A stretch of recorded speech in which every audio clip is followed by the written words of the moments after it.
Merci déjà de nous avoir invités ce soir pour mettre en rencontre, je dirais, l'idée, les concepts dynamiques de coïncidence et de décoïncidence. J'insiste sur le dynamique parce que je trouve que c'est essentiel, avec la psychanalyse qui, effectivement, comme vous venez de le dire, pourrait paraître d'emblée décoïncidente.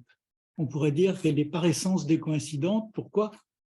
Parce que le patient arrive avec sa souffrance ancrée dans le corps, dans la psyché, et puis il va rencontrer son analyste qui, dans le fil du transfert, au fil des séances, va permettre que des éléments enfouis, on pourrait peut-être dire coïncidents, dans le corps, dans la mémoire, vont se dégager peu à peu dans l'actuel du transfert pour être transformés par la fonction contenante et pensante de l'analyste. Transformés en quelque chose qui va pouvoir être interprété, rendu au patient, pour lui permettre non pas de raconter son histoire comme une narration, mais d'avoir une narrativité, c'est-à-dire une histoire habitée par ce qu'il a vécu, c'est-à-dire que toutes les zones d'ombre puissent peu à peu s'éclairer. Racker disait, psychanalyste argentin, disait que le travail de l'analyste, finalement, c'était de recevoir la souffrance du patient, la souffrance qui est intolérable pour lui, qu'il ne peut pas gérer, de la transformer en quelque chose de possible et de lui rendre. Alors tout ça, ça peut paraître très décoïncident, sauf que quand même, ça passe par l'analyste. Et c'est là qu'il y a quand même un certain nombre de questions qui se posent. Alors, assez rapidement quand même, qu'on puisse discuter ensemble, je pense qu'il faut quand même aussi resituer la psychanalyse, la dégager un peu de son contexte sociétal.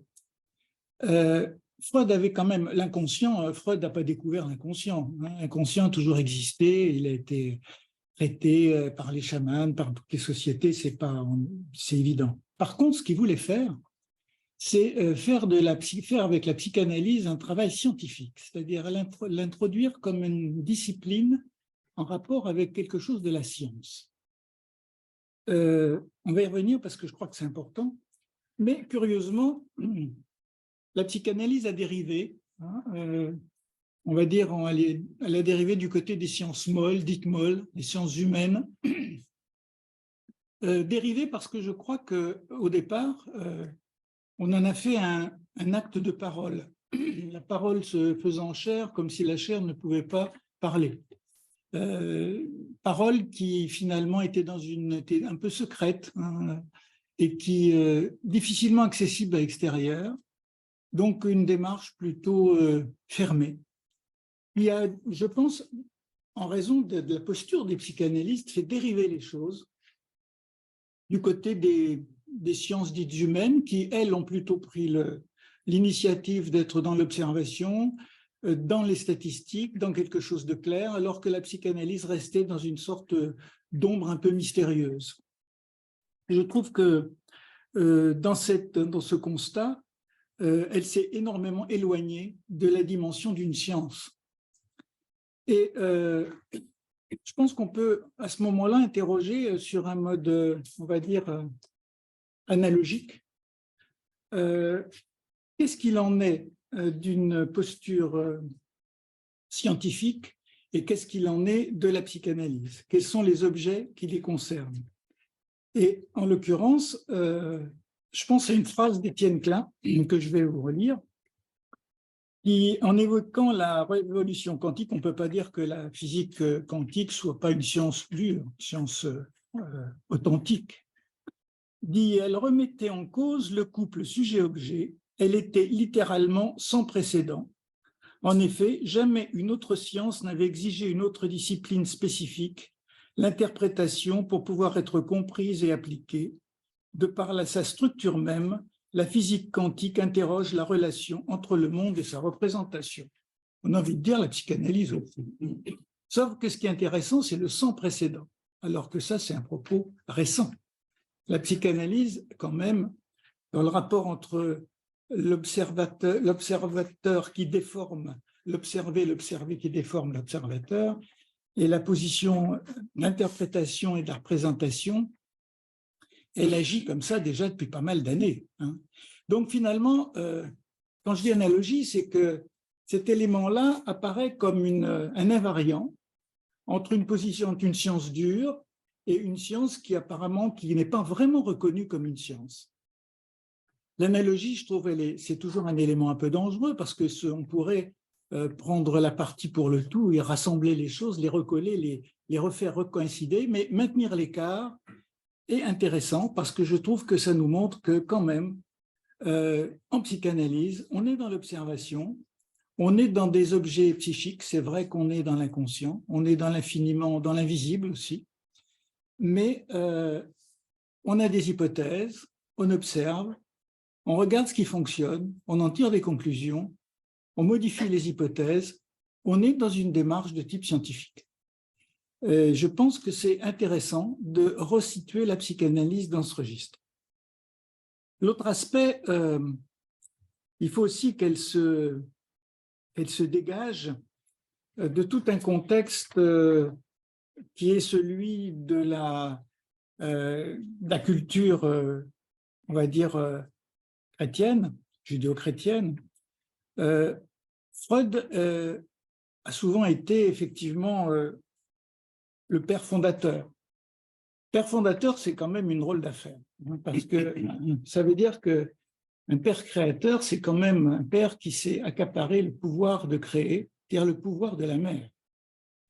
Et la psychanalyse, pardon, la psychanalyse a payé quand même assez cher au départ cet ancrage culturel-là, parce que, bon, le père fondateur, la place de la mère, la place de la femme, la place du masculin, la place du féminin, a été très marquée au départ par cette histoire. Et on ne peut pas dire qu'effectivement, si on reprend tout le départ de la psychanalyse, le masculin était quand même très, très dominant, hein, et le maternel un petit peu oublié, de même que l'enfant, hein, on va y revenir tout à l'heure. Donc, la même chose par rapport au symptôme lui-même, hein, c'est-à-dire que le symptôme aussi était très ancré dans la culture. Bon, on ne va pas revenir sur la diabolisation du trouble psychique, et puis voire même le bal des folles de Charcot, hein, où on faisait quand même, le symptôme était considéré comme une sorte, soit diabolisé, soit transformé en quelque chose d'un peu clownesque pour s'en protéger et l'éloigner. Je crois que Freud, quand même, là, a été très, très courageux, très créatif, très décoïncident, en essayant de dégager de tout ça déjà de penser il était possible que l'enfant ait une sexualité, hein, construire une sexualité infantile dans un contexte où c'était loin d'être évident, et de considérer que le symptôme, c'était quelque chose qui avait un sens, qui pouvait être exprimé à partir d'un vécu, hein, et que le symptôme pouvait entrer en scène et se modifier, hein, dans un rapport direct avec le sujet souffrant.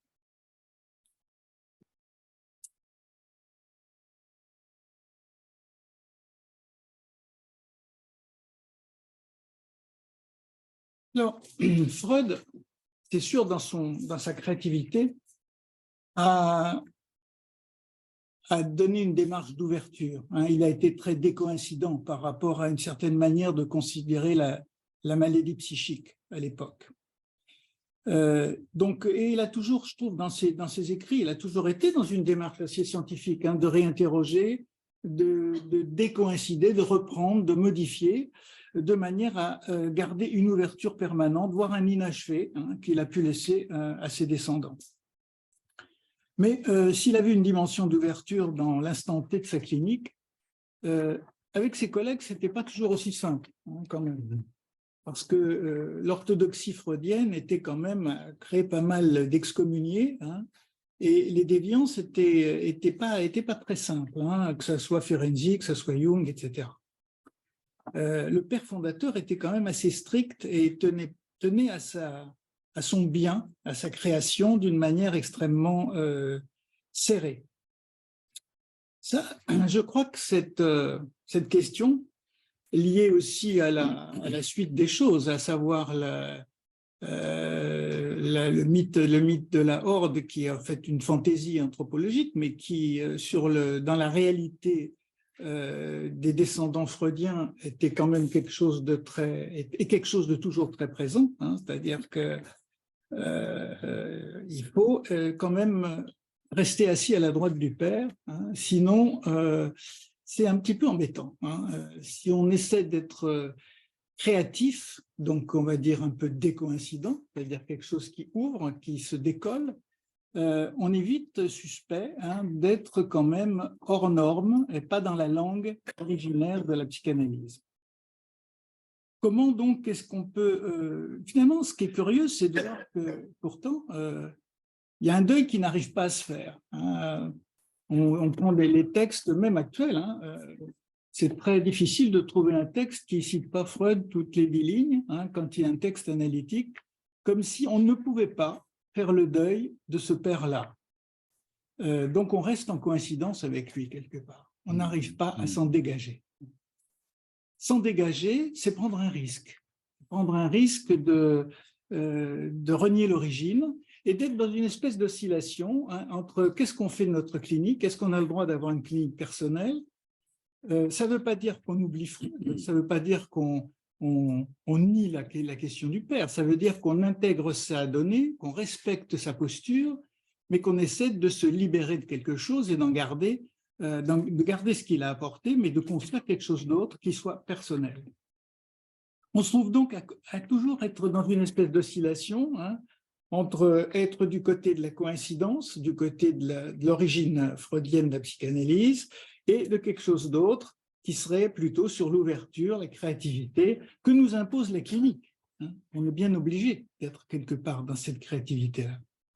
Donc on est dans deux pôles oscillants, un coïncident, un décoïncident, qui ne sont pas inintéressants d'ailleurs à reprendre, parce que finalement l'humain est fabriqué comme ça, hein, on va dire entre un pôle narcissique et un pôle objectal, hein, c'est-à-dire d'un côté une dimension centripète, hein, c'est-à-dire qu'on revient vers quelque chose d'une coïncidence de soi. Hein, ça a été le narcissisme, moi, je trouve toujours amusant parce que on dit Narcisse, il était amoureux de son image, mais en fait Narcisse, il se regardait dans le ventre de la mère. Hein. C'est le narcissisme originaire, il était toujours dedans, il n'était pas vraiment né. Hein. Et cette bulle première, c'est quand même le narcissisme originaire. Après, il y a le primaire, le secondaire, mais on a toujours ce besoin de revenir sur quelque chose qui nous rassure, quelque chose qui nous fait recoïncider avec nous-mêmes. Et de l'autre côté, c'est notre dimension centripète et la dimension centrifuge qui est d'aller vers l'objet, hein, l'objet qui normalement a été secourable, qui nous a aidé à grandir, à construire notre vie psychique, mais cet objet qui parfois répond pas, et cette oscillation dépend effectivement de la qualité de l'objet et de la solidité de la posture narcissique. Donc cette oscillation entre les deux, je pense, est assez représentative d'un modèle entre passage de coïncidence à décoïncidence, l'un et l'autre ne pouvant finalement pas se dissocier.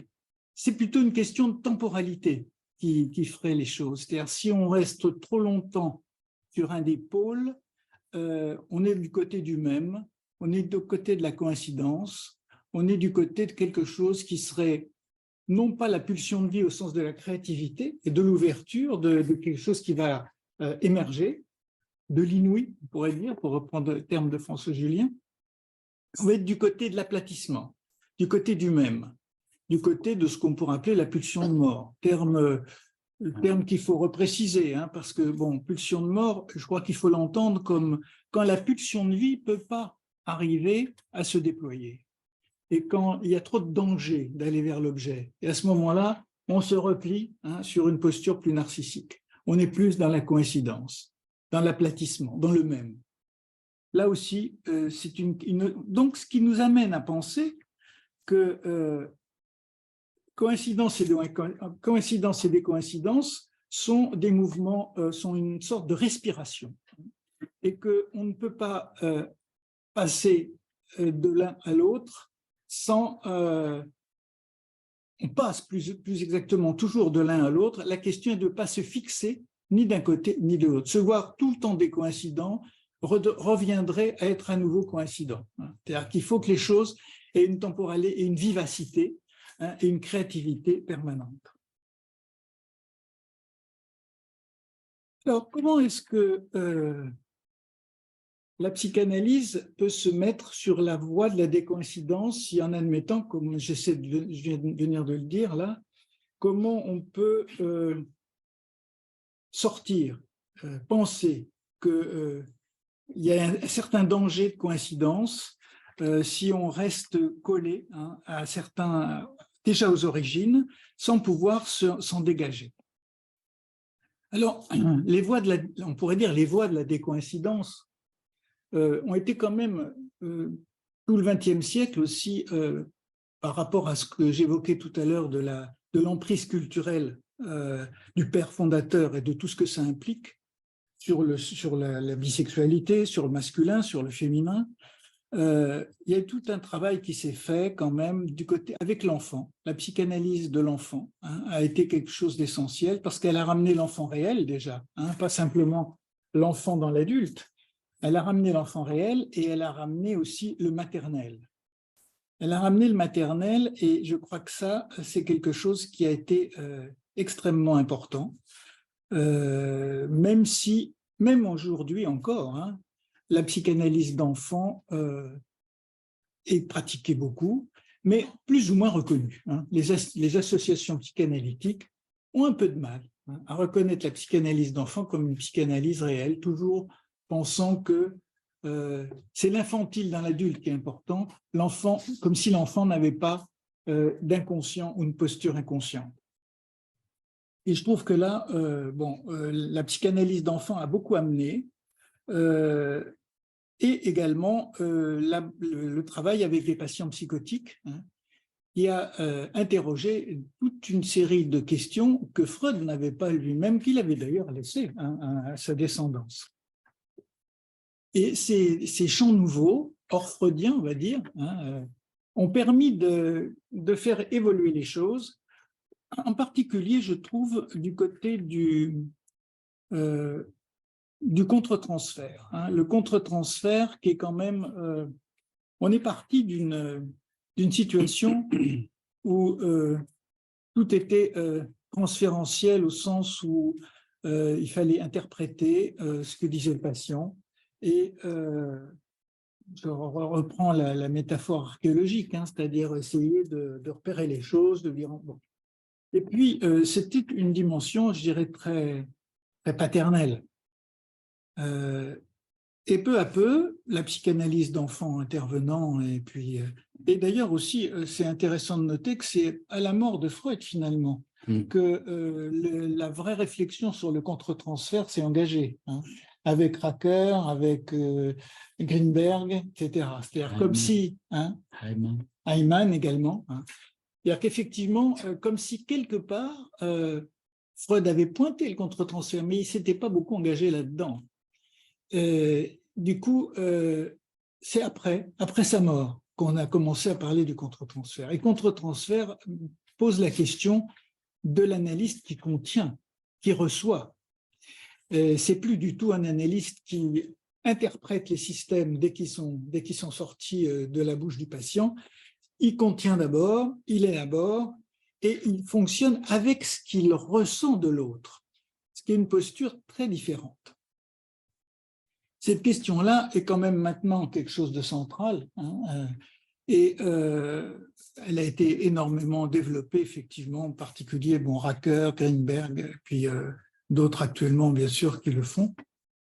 Et elle donne une pratique qui est totalement différente de la pratique qu'on a tendance encore à penser comme la psychanalyse, c'est-à-dire l'interprétation du matériel. On crée quelque chose de différent, c'est-à-dire que dans la rencontre avec le patient, on se met dans une situation où on fait une rencontre de deux inconscients qui vont s'interpeller Alors, ça a créé, dans tout le XXe siècle, il y a des notions telles qui sont arrivées. La notion de champ, par exemple, de Béranger, c'est-à-dire le champ, c'est quand dans l'espace analytique, si l'un bouge, l'autre aussi, obligatoirement. Il n'y a pas l'un qui bouge et l'autre qui ne bouge pas. Donc, cette intersubjectivité, cette interaction entre deux inconscients présents dans la cure, l'inconscient de l'analyste et l'inconscient du patient, font qu'on est dans une rencontre où il y a des moments de coïncidence, il y a des moments d'interpellation très forts, mais qui sont des moments clés pour dégager quelque chose et non pas se figer dans du collage, mais être dans du commun, dans quelque chose qui va se partager à un moment donné. C'est ce que Bion appelle l'atoinement, c'est-à-dire être dans un moment où quelque chose de commun est présent, d'où on va se dégager pour trouver du sens. Donc ces éléments-là sont quand même ceux qui pointent actuellement dans la pratique analytique. Sachant que, pour revenir un petit peu au risque de coïncidence, on a quand même des choses qui nous restent, c'est-à-dire qu'on a les institutions qui sont institutions analytiques, qui sont des appuis essentiels. On évoquait l'APF, il y en a d'autres, bien sûr. C'est d'ailleurs assez amusant parce que chaque institution a une certaine vérité, comme si elle avait sa parole analytique à elle. Et pourtant, il y a plein d'institutions, ce qui nous montre que finalement, il y a beaucoup de psychanalyse, autant sans doute que de psychanalystes et de patients. Et la difficulté étant qu'on a tendance à adhérer aussi aux institutions, comme on adhère à un parti. Adhérer, ça veut dire coïncider quelque part. Et ça, c'est quand même embêtant. Donc, je pense que, y compris dans les institutions analytiques, il faut qu'en tant qu'analyste, on puisse dire non quelque part. Un non actif qui nous permet de nous dégager un peu et de ne pas rester dans une pensée trop commune, trop partagée, qui risquerait de nous empêcher d'être nous-mêmes dans la pratique. Puis il y a bien sûr la question de la théorie qui est quand même un vrai problème parce que on a toujours tendance Wilfred Bion, un psychanalyste anglais, disait il ne faut pas trop de théorie, un petit peu mais pas trop, de manière à pouvoir rester disponible, il parlait de la capacité négative, c'est-à-dire que à chaque séance, l'analyste doit essayer de faire page blanche. Il doit essayer quelque chose va advenir dans cette séance, il va être nouveau. Et là, il va y avoir créativité. Ne pas rester coïncident, si j'ose dire, avec ce qui s'est passé avant, ne pas rester toujours en rappel de ce qui s'est passé avant, et de ne pas se replier non plus sur des modèles théoriques qui feraient qu'on risquerait de faire rentrer le patient dans la théorie et de finalement transformer quelque chose d'un sujet qui est, lui, un sujet intime. On va recevoir l'intimité de cette personne à l'intérieur de nous. Qu'est-ce qu'on va faire de ça? Si cette intimité-là, on la traduit en termes de théorie, en une sphère de prêt-à-porter théorique, on va enfermer quelque chose de ce qu'on veut libérer du patient dans un modèle qu'on va lui rendre, mais qui est un modèle coïncident, quelque part par rapport à une théorie, et non pas quelque chose qui appartienne, qui soit un reflet de son intime. Donc, par rapport à ça, comment faire? Je pense que j'en reviens donc à la capacité négative, c'est-à-dire ce moment où on va rester ouvert, où on va essayer d'entendre à l'intérieur de nous les échos de ce que, on revient à la question du contre-transfert, les échos de ce que le patient fait venir en nous. Et actuellement, je trouve que je pense qu'un psychanalyste comme Thomas Ogden, américain, qui dit il faut sortir de la psychanalyse épistémologique pour entrer dans une psychanalyse ontologique. C'est-à-dire on est dans l'être avec la créativité, la connaissance se fait dans la rencontre, dans l'être avec l'autre. C'est-à-dire qu'on est dans une position, et Ogden dit même, il faut rêver ce qui n'a pas encore été rêvé. C'est ça le rôle de l'analyste. partons du principe, parce qu'on évoquait tout à l'heure la dérive de la psychanalyse peut-être trop centrée sur l'acte de parole, on a tendance à oublier que la dimension des mathématiques, par exemple, autre langage, intéresse aussi la psychanalyse. Psychanalyse, souvent, c'est le langage, mais les mathématiques, la physique, tout ça, ça leur fait un peu peur. C'est bien dommage. Parce que Bion en particulier, lui aussi, s'est dit, bon, ben, par exemple, autour de l'enfant, il y a des parents qui vont s'occuper de lui, qui ont une vie psychique organisée, qui vont permettre la construction psychique de cet enfant. Il a appelé ça la fonction alpha. Donc, il a pris une posture mathématique, en disant c'est une fonction qui va permettre la construction de la vie psychique. Après, il a déterminé des facteurs, etc. Bion a beaucoup utilisé les mathématiques. Mais l'intérêt de son fonctionnement, j'en viens à la théorie, là, c'est de ne pas avoir fait une théorie qui soit... parce que toute théorie, en fait, est une rencontre entre le contre-transfert et la clinique. La clinique fait quelque chose, le contre-transfert produit un certain nombre d'éléments, il est inconscient, mais il y a des éléments, on l'élabore, c'est quand même notre boulot. Et à ce moment-là, on va fabriquer des théories. Il faut que ces théories puissent s'effacer très vite. Si elles se fixent, on connaît bien des grands théoriciens analytiques qui sont prisonniers de leur théorie, qui du coup sont plus libres de leur pensée, de leur créativité. Donc la théorie est faite pour être effacée par la clinique, remodelée, reconstruite sans cesse. Des modèles, alors, plutôt. Voilà. Il faut éviter les modèles. Il faut les modifier, il faut les reconstruire. Donc, ce qu'on pourrait dire, c'est que aujourd'hui, moi j'aime bien ce terme de Hölden quand il dit on faut passer à une psychanalyse ontologique, c'est-à-dire quelque chose qui résonne complètement d'ailleurs avec ce que Bion dit quand le patient rencontre l'analyste, il y a toute une connaissance potentielle qui est spécifique de ces deux-là. Il appelle ça la vérité ultime, vérité ultime qu'on n'atteindra jamais, mais qui à chaque séance, à chaque moment de rencontre intime entre les deux inconscients, sachant qu'il faut quand même que l'analyste ait ce que Hölden appelle un tiers analytique, il puisse se dégager de ce moment commun de partage pour justement penser quelque chose de l'autre, mais penser quelque chose de l'autre avec suffisamment d'ouverture et de diversité pour ne pas se figer dans des modèles, pour ne pas l'enfermer dans quelque chose qui va, je dirais, qui pourrait faire école. On pourrait dire que finalement, si l'analyste utilise trop sa théorie ou des théories en prêt-à-porter du matériel du patient, à ce moment-là, le patient va devenir quelque part un disciple de l'analyste. Il va pouvoir reprendre son intime. Il reprendra son intime que si l'analyste lui-même est en créativité permanente. C'est-à-dire se crée à partir du matériel du patient.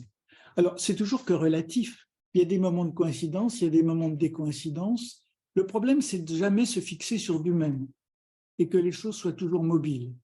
Moyennant quoi, le sujet peut être le plus près possible de ce qu'il est lui-même et l'intime du sujet peut être redonné par l'analyste et non pas sous forme de modèle qui serait une autre manière de coïncider avec quelque chose qui n'est pas le sujet. Alors voilà, c'est les principaux éléments que j'avais un petit peu envie d'amener, à discuter bien sûr et puis à compléter. Mais on ne peut pas faire sans clinique. C'était quand même l'idée. Donc, Martin va illustrer un peu tout ça pour que vous voyez un peu de l'intérieur ce que ça donne, comment ça marche, comment on est dans cette situation. Vas-y, Martin. Quel temps on a, Madame Branco? Ah oui, je n'ai pas fait attention au temps. Je ne sais pas, une demi-heure. Bon, encore une demi-heure. Parce que c'est tellement riche ce que tu viens de proposer qu'il ne faut pas qu'on squeeze le temps de la discussion et puis de la reprise de certains... Bon. On s'arrêtera. Oui, c'est bien. Bon, en fait, on sait comment vous... Vas-y. 45, Donc là, merci beaucoup Jean-Claude, et on s'est organisé comme ça, c'est-à-dire après cette présentation qui est pas tout à fait coïncidente avec mes points de vue, mais c'est intéressant. Ni avec ce que j'avais écrit. Voilà.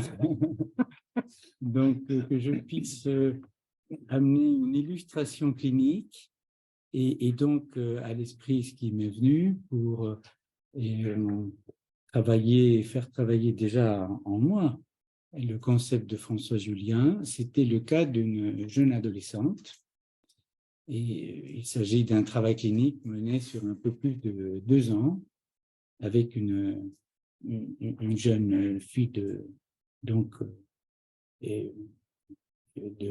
17, je crois, 17-18 ans. En t'écoutant, je me disais que cette question de coïncidence, des coïncidences, est vraiment, pour un clinicien, non pas pour un théoricien, mais pour un clinicien, est une notion majeure, mais très complexe, très difficile, parce qu'on est pris aussi dans le travail de repérage, de l'identification, de nommer ce qui est présenté, et aussi le décisionnel, puisqu'on a des prérogatives de médecin donc, et des obligations, et qu'on se retrouve souvent à devoir faire coïncider des choses, mais je crois que tu l'as suffisamment dit, le grand enjeu dans ces cas-là, c'est de ne jamais oublier que ce sont des outils de travail, des outils de pensée pour lesquels nous ne sommes pas autorisés à en faire à les hypostasier, à les fixer comme étant des objets réels. Et voilà, donc à l'aune de ce concept de François Julien, on peut penser que l'adolescence même est une phase de la vie où la décoïncidence serait la force maîtresse qui anime l'existence. Existence avec E ou existence avec A, comme on le lit dans les pages des livres de François Julien, de sujets concernés qui viennent nous consulter. Une décoïncidence radicale avec le milieu environnant sur tous les plans de l'être en relation, aussi bien qu'au sein de l'individu lui-même.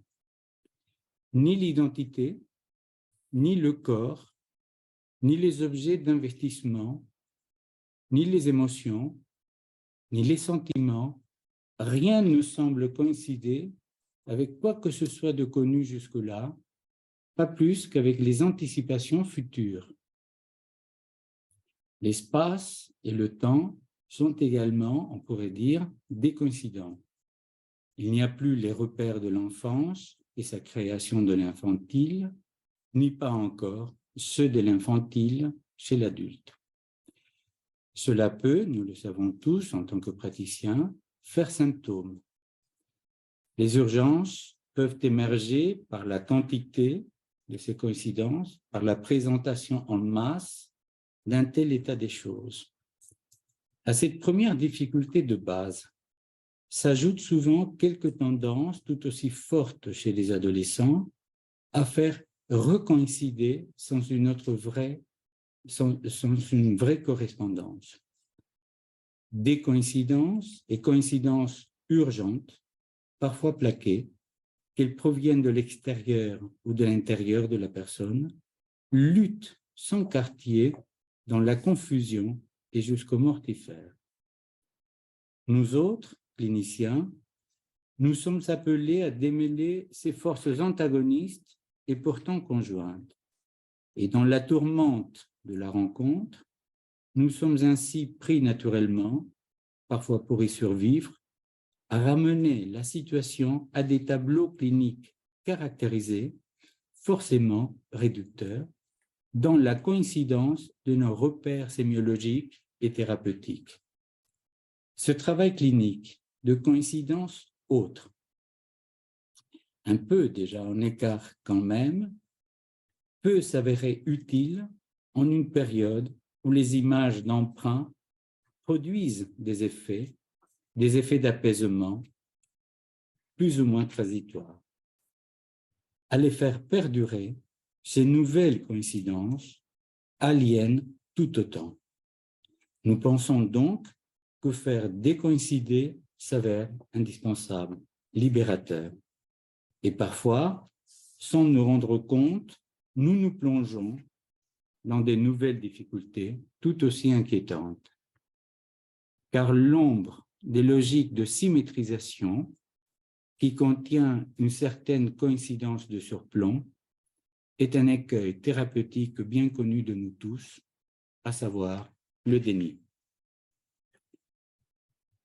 Comment incorporer dans notre pratique le souci vital et promoteur de changement de la décoïncidence, son éthique, sans sentir douloureusement que l'on trahit notre méthode, sa rigueur scientifique, que l'on fourvoie nos objectifs d'aide et l'exigence d'efficacité.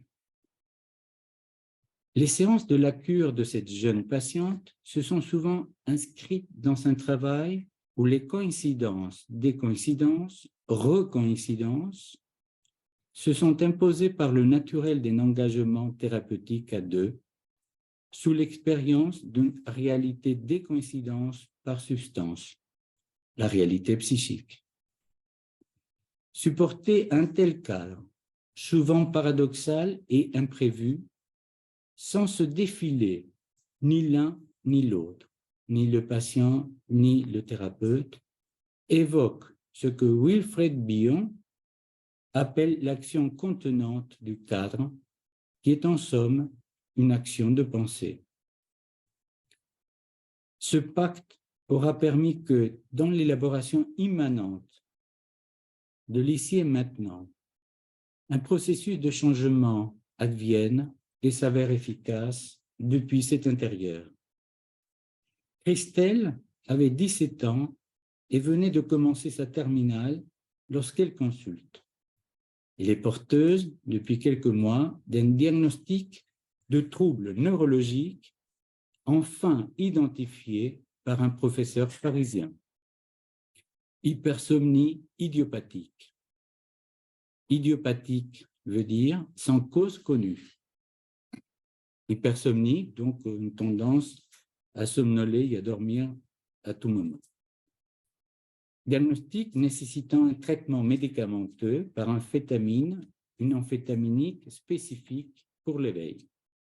Elle s'endort contre sa volonté en classe, pas tout le temps, précise-t-elle, mais souvent, situation bien tolérée par l'environnement scolaire, qui est informé de sa maladie, entre guillemets, et a aménagé ainsi sa scolarité. Les parents l'accompagnent aux consultations hospitalières. Malgré leur fondement scientifique, les diagnostics en santé neuropsychiatrique ne contribuent-ils pas à n'être qu'un appui croyant, coïncident, pour supporter la détresse?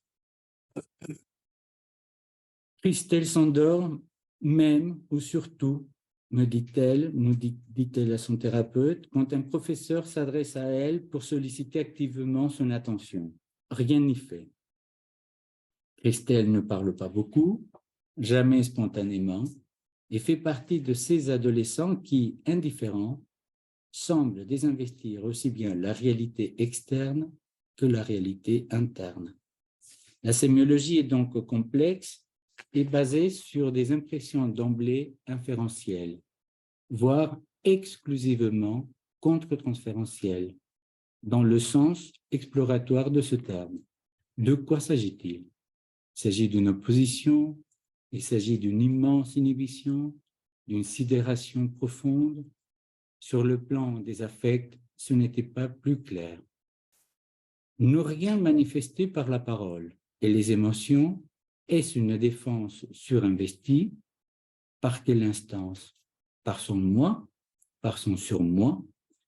Ou une manière de montrer, une monstration agie, réussie, de ce qui l'occupe sans forme ni couleur?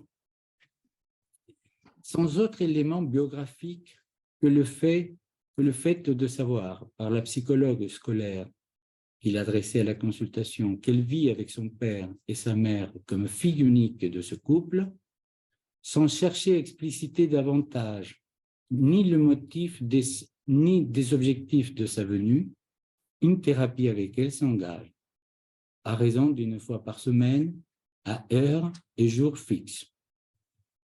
Afin de décoïncider avec les antécédents, l'option prise sera que la seule expérience du transfert et de la rencontre pourvoira quelques renseignements du fonctionnement de la jeune patiente et que seule la potentialité constructive du cadre servira à présenter le matériel clinique et à le penser. Un choix inaugural qui décoïncide aussi avec les recommandations professionnelles les plus habituelles qui invitent à réunir le maximum d'antécédents. Devant le silence tenace des premières séances, il a fallu recourir à la création d'un personnage transitionnel à partir d'une figurine surreprésentée dans sa tenue et dans ses accessoires. Un personnage dont elle dit le nom, qui se montre en différentes positions et qui est toujours ou souvent en train de dormir, avec les yeux mi-fermés ou en position horizontale, en train de dormir. Avec une insistance ludique de la part du thérapeute, il servait à mettre en mots des états supposés de Christelle, états de base ou en réaction aux interventions du thérapeute. Tout en veillant aux effets de séduction, inévitables dans tout cadre thérapeutique et en particulier par les singularités adoptées dans celui-ci, ce personnage s'inscrivait tantôt sur l'axe de la relation d'objet, étant alors un objet interne de la patiente. Qu'est-ce que tu lui fais? Qu'est-ce qu'il te fait, ce personnage? Tantôt sous forme de l'identification réciproque, une figure narcissique de la patiente. Que pouvait surgir de cela? Une régression temporelle, une révolte, qu'est-ce qu'on en attendait? Une réaction de prestance, mais en apparence, rien ne brisait sa distance sur les choses et sur les relations. À d'autres occasions, le thérapeute décidait de ne pas s'activer, de supporter sans attente ni persécution interne que quelque chose émerge d'elle-même. De l'immensité troublante d'une rencontre entre deux inconnus marquée par le seul silence. L'air devenait assez vite bizarre, et pas seulement l'air. Les objets le devenaient aussi. L'angoisse du médecin est un facteur majeur du recours à la coïncidence. Soudain, Christelle se lève de son fauteuil et cherche avec une attention toute concentrée la provenance d'un bruit. Vous n'entendez pas? C'est un bruit de pendule. Elle cherche et finit par trouver. C'était la Livebox cachée derrière le divan. Elle la rapproche de l'oreille du thérapeute, toute fière, et lui dit « voilà ». Le thérapeute lui interprète qu'elle veut lui faire entendre des choses d'elle et qu'elle cherche la manière de l'aider à ce qu'il entende quelque chose. Le thérapeute lui signale aussi que l'acte d'écouter a engagé en elle la motricité de tout son corps, car elle s'est levée, car elle s'est déplacée, et aussi les autres sens qui l'accompagnent, car elle scrutait et mimait, humait, pendant qu'elle cherchait la provenance de ce bruit. En effet, j'écoute tout, ajoute-t-elle. Comment écouter quand on est en état de somnolence? Eh bien, j'écoute aussi. Il y observait une apparente indifférenciation sexuelle chez elle et une indistinction sexuée dans la relation à ces moments-là.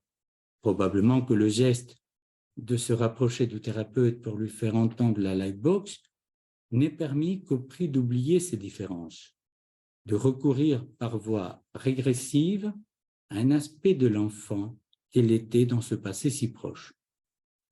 Survient la première séparation.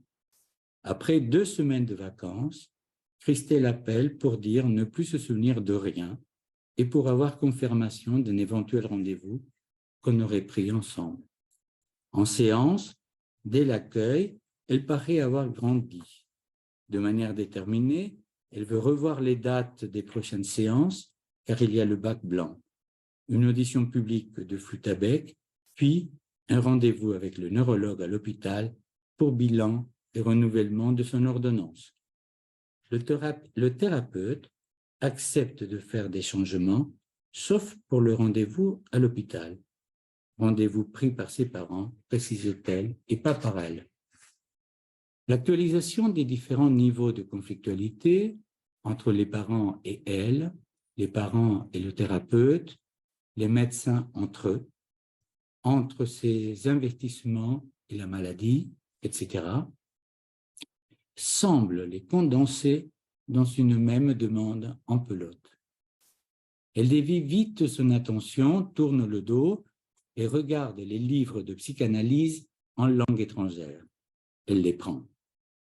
Le thérapeute dit « Tu te cherches dedans? Va à l'index. Regarde s'il y a le cas de Christelle. » Elle répond « Non, ici, ça parle de la psychanalyse elle-même, de sa théorie, pas des personnes. » Qui en parle alors? Qui ou quoi dit ce qui se passe en toi? On peut penser que cette intervention du thérapeute fait coïncider par continuité, si je peux dire, relie dans des éléments entre eux qui se trouvent dans un certain niveau de conflictualité. Cependant, parallèlement, un autre sens est possible, la recherche de la patiente d'un langage commun, une langue qui coïncide frontalement avec celle du thérapeute. Christelle, langue à la fois dans le sens de la théorie commune, qu'est-ce qu'il pense l'autre de moi, qu'est-ce qu'il sait l'autre de moi, quelle est la théorie qu'il a de moi à mon égard, mais aussi, par l'accent, la langue qui n'était pas dite, coïncidait aussi avec cet objet absent qui circule. Christelle se tait et se renferme dans cette attitude de bizarrerie à laquelle elle n'a pas fini d'habituer son entourage, en adoptant un état quasi second, de retrait de la relation et d'exploration déréelle de sa sensorialité, surtout auditive, tableau évocateur d'une certaine absence épileptique. À la séance suivante, l'entrée du cabinet est partiellement obstruée par des travaux imprévus et impérieux. Elle arrive et observe des coups d'aspirateur, des bruits divers, d'autres présences. Le bureau de consultation, lui, en revanche, est préservé. « Je suis traumatisée, dira-t-elle. Je me suis demandé si je ne m'étais pas trompée de lieu. » Rien ne coïncidait. Elle restera longuement muette, pensive, très pensive et comme digérant ce nouvel environnement. Le thérapeute lui rappelle que c'était déjà son attitude lors du premier rendez-vous, mais qu'aujourd'hui, à la différence, on pouvait penser que par ce retrait attentif, il élaborait le traumatisme d'avoir été plongé, sans rien demander, dans un monde chamboulé. Le retrait comme une manière d'élaborer le changement et sa propre immersion dans toutes ces nouveautés. Christelle acquiesce, mais elle reste muette, un peu somnolente, elle manque de s'endormir. Le thérapeute lui dit « Tu veux ta pilule amphétaminique ?»« Je ne l'ai pas pris à midi, dit-elle en refermant à moitié les yeux. L'esprit au travail du thérapeute accueillait des pensées hypothétiques et des modalités éventuelles d'intervention. Que faire? La compacité transférentielle l'empêchait cependant de les ressentir comme des interventions authentiques ou des interventions suffisantes pour être communiquées utilement. Le mélange des transferts de niveau précoce et de transferts génital plus sexualisés rendait impossible le repérage réciproque. Le fantasme de scène primitive apparaît comme étant le pivot de ces deux registres et bien plus inclusif de l'enfant, sujet tiers du fantasme, plutôt qu'exclusif, comme on a l'habitude de le concevoir. Christelle incluse dans le rapport coïtal sexuel des parents, plutôt que évincée et conduite exclue. Il s'imposait de contenir tel quel ces différents niveaux d'écoute dans le silence. Mais le thérapeute, toujours, décide de parler et lui dit « Je ne veux pas voir ce que je veux voir, comme dans les films lors des passages difficiles. Je ferme les yeux pour réguler, pour doser tout ce qui se présente ainsi à ma vue. » Ces phrases et leur manière de les exposer visent à qualifier modestement de significatif le symptôme de Christelle, à le désenclaver de son statut d'extérieur à elle et coïncident avec d'autres diagnostics dont elle ignorait tout. Christelle manquera sa séance psy pour honorer sa consultation avec le neurologue, mais se présentera au cabinet par erreur, dit-elle, un autre jour de la même semaine. La séance suivante, silence total. Elle est attentive et regarde un peu partout, tout en évitant le regard. Avec Christelle, le thérapeute est plus particulièrement poussé à inventer, toujours de manière exploratoire, entre un style enjoué, joué, technique préconisée avec certains adolescents, et une attitude plus classique d'attente pour favoriser l'avènement de la parole. Soudain, elle fixe son regard sur celui du thérapeute et son regard devient défiant, se transformant en un jeu, le jeu de qui sourit le premier. Et puis elle dit « Tu as perdu. » « Non, c'est toi. Non, c'est vous, » dit-elle en claire opposition joueuse. Le silence continue, elle semble à nouveau pensive et ne dira plus rien. L'ambiance alourdit, on s'assoupit, le thérapeute identifié à elle s'endort un peu. Cherche-t-elle, en induisant ce comportement contre-transférentiel, à ce que le thérapeute la comprenne par identification, en projetant en lui, donc, moins une pulsion, comme il est classique d'entendre le transfert, ou sa défense, que des parties d'elle, de son propre soi, de son propre self, comme on dit, serait-ce donc sa manière de montrer comment cela se passe en elle. Tiens, prends-moi en toi, essaye de penser ce que je ne peux pas penser pour moi. Elle s'assoupit à son tour, un moment sans doute de coïncidence relationnelle en symétrie. Cependant, de manière inattendue, elle ajoutera en partant « Tiens, le scarabée, était-il toujours là ?» en faisant allusion à un objet en forme, en effet, de scarabée sur une des étagères de la bibliothèque. Le thérapeute reste avec un sentiment étrange de strictement ne rien comprendre et de louper, comme souvent quand on débute dans cette profession, la riposte interprétative adéquate, tant par le contenu que par son opportunité. Peut-être il est déjà question de ce phénomène de décoïncidence douloureuse qui s'avère féconde finalement, à la condition de pouvoir les contenir. On peut aussi interroger ce passage en observant que la coïncidence identificatoire qui l'a précédé possède une force aussi endormante et culpabilisante, laquelle peut susciter un sentiment de décoïncider, mais là, ce serait de décoïncider grave. À la séance suivante, Christelle découvre qu'un pan de bibliothèque est aussi une porte. Elle conduirait à une salle de bain, dit-elle, ou à un couloir qui conduit à d'autres pièces, où il y a, c'est toujours des phrases de la patiente, où il y a les cadavres que vous accumulez. Porte tournante, lit-elle dans le dos d'un dossier sur une des étagères et elle s'en saisit. Cela veut dire quoi? Vous pourriez me le dire? Cela te renvoie à quoi, toi? À la signification des portes tournantes dans le rêve, me dit-elle en prenant un air très sérieux et veut avec insistance que je confirme qu'il s'agit bien de cela. Ici, la relation fantasmatique apparaît un petit peu plus triangulée dans le sens de l'Oedipe. On peut aussi noter l'émergence d'éléments accompagnant un souci de savoir.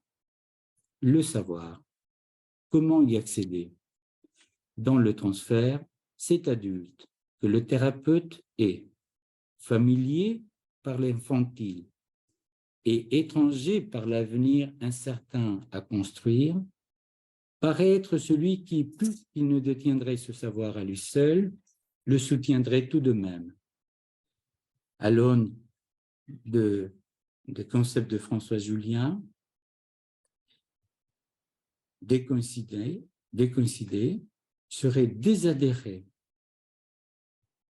au niveau narcissique, identitaire, pour pouvoir libérer la vraie pulsion épistémophilique du savoir. C'est des moments toujours très difficiles. Son thérapeute, face à ce matériel très allusif à une signification établie dans la discipline, se retrouve-t-il pourtant à être le porte-parole de la curiosité de l'autre, en cela qu'il la revit authentiquement comme étant la sienne. De quoi il s'agit? Cela lui permet de reformuler avec une certaine emphase la signification des portes tournantes dans le rêve. Tout un programme. Qu'est-ce que cela peut bien signifier? Des centrés des interprétations prêtes à porter, la scène primitive, de rêves sexuels. Le thérapeute se surprend à dire « mais de quelle porte tournante on parle ?» Les portes tournantes de la vie, les portes tournantes dans la tête, les portes tournantes du corps. Par exemple, au niveau de la tête, les paupières, les lèvres, les narines. Toi, par exemple, tu fermes les paupières, tu fermes les narines, tu fermes la bouche. On a intérêt, dit Christelle, à ne pas les fermer en même temps, les narines et la bouche, j'entends. Elle pense au chat de Schrödinger tout de suite. Il est ni mort ni vivant. C'est absurde, ajoute-t-elle. Puis elle éclate de rire. Puis elle pleure. Une porte tournante, dit son thérapeute, d'un affect à un autre. Les séances se poursuivront avec régularité, mais toujours marquées par son recours au mutisme et par la nécessité d'improviser des scènes imaginaires afin de construire le matériel clinique tout en stimulant les émergences spontanées. Un jeu de miroirs délicats, identitaires, narcissiques, autant que relationnels, objectals, déclinés sur des vertex très différents. Des vertex, c'est-à-dire des points de vue multiples, où la régression et la progression processuelle affirment leur cours, l'un l'autre dans une même gaine, sans s'exclure. On peut se demander, la décoïncidence peut-elle travailler aussi, s'exercer au sein des coïncidences multiples? Christelle abordera le bac avec enthousiasme et sérieux. Le cadre des séances doit être aménagé et s'en souciera de ses rendez-vous psy et se projette dans des études de dessin et d'animation. La rentrée se fait d'une autre manière. Christelle semble moins régressée, cela est intéressant, nouveau, mais à la fois une nouvelle modalité de résistance. À ce stade de sa thérapie, elle accède à une conflictualité un peu plus sexuée, mais que quelque chose qui s'élaborait des processus plus primaires s'interrompt ainsi. La contradiction entre ces deux vitesses, entre ces deux canaux de croissance, semble accrue à l'adolescence. Maintenant qu'elle est plus éveillée, les mouvements de refoulement sont aussi puissants que ceux indiquant la levée du refoulement. Comment penser accueillir ces mouvements aussi contraires que conjoints et en une certaine mesure coïncidents? Vers la fin de sa thérapie, la fin de mon exposé aussi, sa parole devenue plus spontanée, Christelle laisse entendre un niveau plus sexué de son vécu corporel au moment où elle ajoute. C'est comme l'intuition féminine finalement, sauf que les femmes sont sensibles à des éléments à la con. Sick. C'est le cas de le tir, dit son thérapeute. Quoi? Je ne comprends pas. Moment de tension. L'inconscient dont tu parlais semble aussi se saisir de tes mots, pas seulement des parties de ton corps. Et réalisant subitement, elle dira « Ah, dis donc, je me réveille. » Tu te réveilles. Elle est stupéfaite, se déprime, la toute-puissance infantile cède.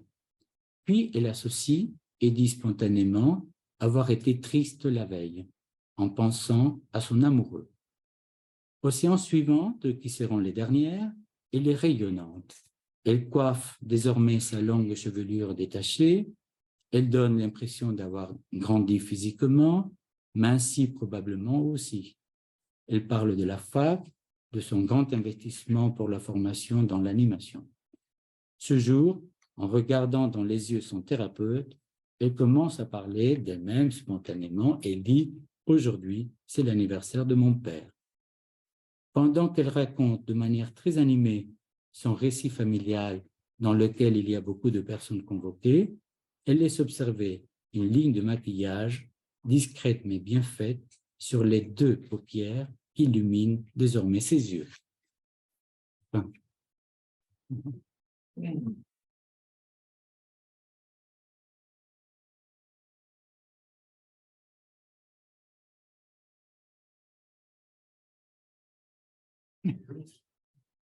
Vous souhaitez poser une question, présentez-vous. La question se présente d'une format négative. C'est des questions claires.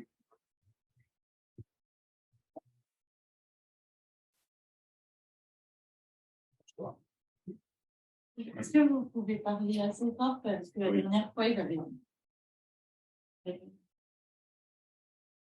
Oui, peut-être une bonne précision. Vous avez dit les dangers de la coïncidence et vous avez fait signe d'un des dangers de la décoïncidence, mais je n'ai pas très bien vu lesquels. À quel moment? Parce que... C'est Guillaume qui a dû répondre. Ah, pardon, Guillaume. Oui. D'accord. Oui. Ben, le danger de la décoïncidence, c'est de se croire décoïncident. C'est-à-dire de toujours penser qu'on est dans la créativité permanente. Mais là, elle n'est plus décoïncidente. Ah non, oui, c'est ça. Elle est dans l'illusion de sa décoïncidence. C'est ça, voilà. C'était ça l'idée. La question, c'est est-ce que vous envisagez un danger de la décoïncidence en tant que décoïncidence? C'est pas peut-être de la coïncidence. Où est le danger? Mais est-ce que si la décoïncidence est dans l'illusion de la décoïncidence et qu'elle est coïncidente, bon, son cas est réglé. Évidemment, c'est un souci à avoir. Mais est-ce que la décoïncidence en tant que telle peut être négative? Une décoïncidence qui serait un peu comme le haut de Bion, qui serait une espèce de décoïncidence maximale. Est-ce qu'elle ne serait pas à ce moment-là? Je pense que c'est important de garder l'idée de respiration entre coïncidence et décoïncidence. Si on est trop dans le décoïncident, je pense qu'on est dans la dissociation à un moment donné. Oui, est-ce que c'est grave? Peut-être pas, ça dépend s'il y a de la contenance autour. On voit bien en quoi la coïncidence tourne mal, mais la décoïncidence peut-elle mal tournée tant qu'elle est décoïncidente, tant qu'elle est au travail, tant qu'elle est effective. Ah oui, c'est ça, tant qu'elle est dynamique. Oui, Oui. est-ce qu'elle peut être Ah oui. négative? Non, peut-être pas, non. Mais c'est la question que je vais vous poser précisément. Parce que pour moi, c'est essentiel. À mon sens, ce qui porte ce concept, c'est que justement, il le tourne pas mal. Il peut, disons, la décoïncidence peut bien sûr, on veut dire coïncidence, hein, on comprend bien. Mais la décoïncidence en tant que telle, alors, à mon sens, elle va plus ou moins loin, elle revient plus ou moins en question, elle désadhère à des effets divers, mais en tant que telle, elle est dans l'effectif, donc voilà. Oui, non, mais oui, oui, je crois qu'il n'y a pas de souci, oui. Dans ce cas-là, ça change l'équilibre des deux, si vous voulez. Et parce qu'au fond, votre propos, et j'entends bien, je crois, c'est de dire qu'il faut un mouvement de bascule entre coïncidence et décoïncidence, c'est la respiration. J'entends bien, mais je suis un peu inquiet de ce qu'il y a une symétrie. Oui, entre les deux. Oui, parce que si vous voulez, ce qui me paraît un problème, c'est la coïncidence en tant que telle, c'est bien. Simplement, elle est portée à coïncider avec elle-même, donc à s'amuser avec le caractère. Ça devient négatif. Mais ce qui m'apporterait celui dans le concept de décoïncidence, c'est que Paul lui-même, tant qu'il est à l'heure, il ne porte pas de péril, si ce n'est d'aller plus ou moins loin. Mais c'est à la différence des évolutions, des réactions, à la différence de tout ce qui tourne mal. Il me semble que la décoïncidence, en tant que telle, dans sa logique propre, ne tourne pas mal. Et c'est ce qui me paraît, si vous voulez, intéressant. Alors, elle peut peut-être conduire à la dissociation, à la folie peut-être, mais en quoi c'est mal? C'est une vraie... Pour un clinicien, et donc Couillard, si, c'est une inquiétude, c'est-à-dire toute l'art, je dirais, c'est de pouvoir décoïncider en ne décoïncidant pas grave. Ça, c'est pas la question. Ouais. C'est ça que je vais mettre en question, parce que je trouve que là, vous mettez une borne. On peut décoïncider un peu, oui, mais pas trop. C'est ça. Et bien, oui, ça, je trouve ça un peu monstrueux. Oui. Mais c'est une question très importante. C'est une question très importante avant qu'elle ne soit monstrueuse. Cette question, elle est vraiment très importante du point de vue clinique et pour un clinicien. Parce que il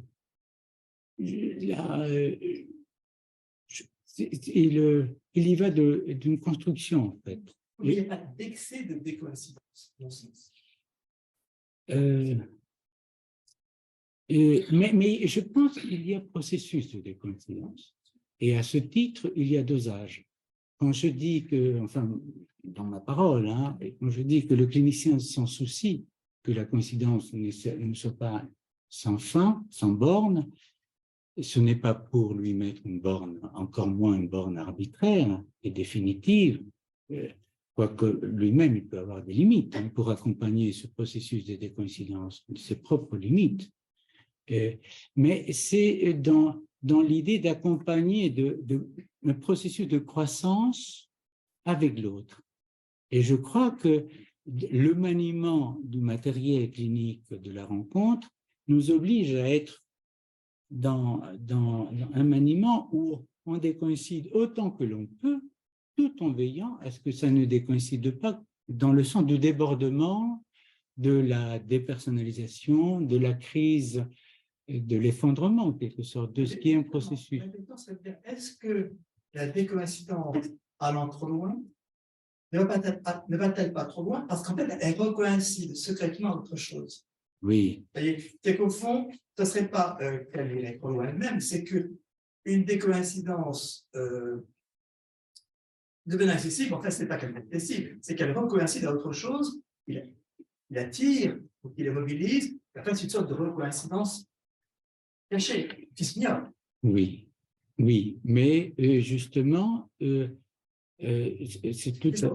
De ça, oui. Je pense aux artistes, parce que je pense que c'est quand même un terrain sur lequel on peut. Si vous voulez, un artiste qui décoïncide donc qui est aventureux dans sa création, je pense pour les temps de Camille Claudel. Et on voit que cette décoïncidence, aussi loin qu'elle va, elle est créatrice.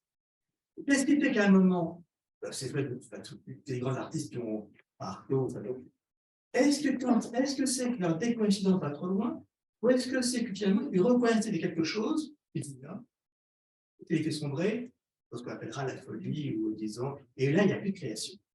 Enfin, une sorte d'enfermement. Mais est-ce que tout le monde n'est pas une décoïncidence qui se trahit parce qu'elle crée un enfermement qui en perd la fécondité, et qui... Donc la question c'est, parce que c'est un peu une question essentielle, si vous voulez, est-ce que la décoïncidence peut aller trop loin, ou est-ce que ce n'est pas que quand elle part aller trop loin, en fait, et qu'elle devient stérile, elle recoïncide quelque chose qu'on ne s'est pas nommé, mais qui crée un blocage, un enfermement, bref, une coïncidence. Moi, en vous écoutant, là, j'étais en train de penser au délire, à la psychose. C'est-à-dire la psychose qui, moi, je l'entends comme un moment donné où, dans une séquence générationnelle, quelqu'un va se trouver saisi par une mémoire qui a été oubliée, traumatique ou autre, et il va avoir comme mission, un peu comme quand on a une phrase avec des mots manquants, il va être comme mission d'essayer de reconstruire hors temps, dans un temps actuel qui n'est pas le temps de la cause, on va dire, il va être obligé de construire quelque chose. Et là, on est dans une décoïncidence quelque part à un moment donné, parce qu'il va être d'une créativité délirante. Et souvent, c'est là que la question que soulevait Martin se pose, c'est-à-dire que nous, en tant que thérapeutes, moi, j'entends bien ce que vous dites là, parce qu'effectivement, là, on est dans de la décoïncidence. Le délire, il est impressionnant par sa richesse. Hein. Mais à un moment donné, comment est-ce que cette décoïncidence-là, créative, va réussir, sur quoi elle va recoïncider? Est-ce qu'elle va recoïncider sur sa cause? Ben non, elle ne recoïncidera pas sur la cause. Elle va continuer à décoïncider et rencontrer quoi? Et c'est là que je parlais tout à l'heure de contenance, c'est-à-dire comment cette capacité décoïncidente va trouver sa place dans l'univers de l'autre. Comment l'autre va accepter cette décoïncidence majeure. Vous voulez que la décoïncidence atterrisse quelque part? Est-ce que oui, est-ce qu'elle est solitaire ou est-ce qu'elle elle peut être groupale? Là, vous la cadrez.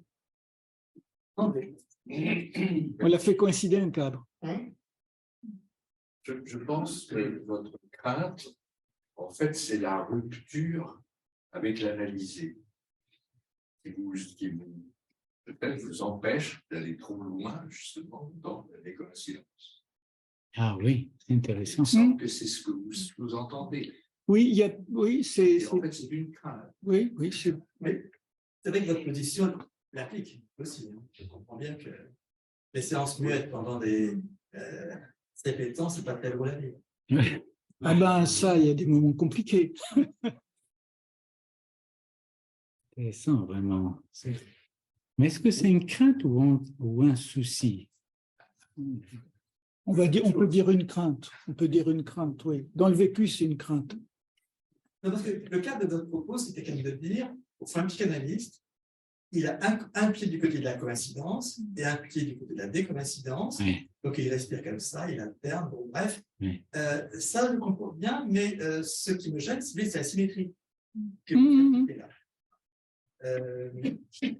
Comme si l'un corrigeait l'autre. L'équilibre.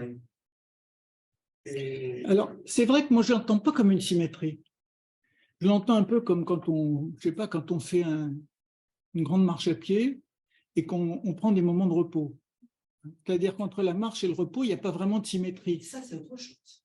Je veux dire qu'on est plus ou moins loin de la décoïncidence, vous marchez plus ou moins longtemps à pied dans le même sens, d'accord, vous arrêtez. Mais s'arrêter, c'est pas, disons, ça met en suspens peut-être la fécondité, mais ça ne l'arrête pas vraiment. Quand tu dis respirer, ça veut dire quand même qu'il y a deux mouvements, deux pôles. Donc, il y a une sorte de système à deux qui s'organise et ça crée une symétrie. Oui, oui. Il y a ce risque. Il y a ce risque parce que faut-il... Parce que c'est des régulations. La régulation, Oui. c'est justement ça. Respiration, régulation, c'est donc que les deux coopèrent, chacun de son côté. Ce qui me gêne.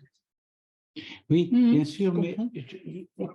peut-être que ce mouvement pendulaire ne retrouve pas les mêmes points de départ. Hein. C'est-à-dire que ce qui peut les rendre symétriques, voire même répétitifs ou figés dans cette symétrie, n'est pas l'expérience de quelque chose qui s'inscrit dans ce mouvement de respiration, dans un processus. C'est-à-dire qu'il y a une troisième variance, un autre paramètre qui est celui du processuel.